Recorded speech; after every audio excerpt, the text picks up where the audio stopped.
Sur le tarmac de l'aéroport de Kiev, ils sont attendus comme des héros. Ce mercredi soir, ils étaient 73 anciens prisonniers de guerre à pouvoir retrouver leurs proches à l'ouest de l'Ukraine. Certains d'entre eux ont passé plusieurs années dans les geôles des régions séparatistes du Donbass. Une libération permise après la signature d'un accord entre les deux camps. Pendant ces 3 années, nous avons tout fait pour que vous, nos amis, reveniez dans une autre Ukraine, libre, démocratique et réformée. Nous avons l'espoir que tout ira au mieux pour retrouver nos soldats. Je demande à ce que des casques bleus soient déployés dans le Donbass pour que nous puissions récupérer nos terres.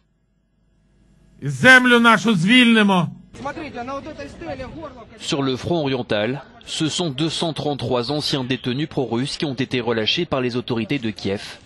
Depuis plus d'1 an, il s'agit du premier échange de prisonniers de cette ampleur. Une centaine de personnes sont toujours incarcérées. J'ai été prisonnier pendant 2 ans, 3 mois et 15 jours, dont 2 mois en cellule solitaire. Pour quelle raison? J'ai bombardé le bureau d'un parti nationaliste ukrainien.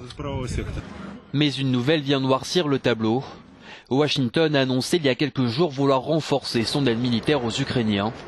Une annonce qui a provoqué la colère de Moscou.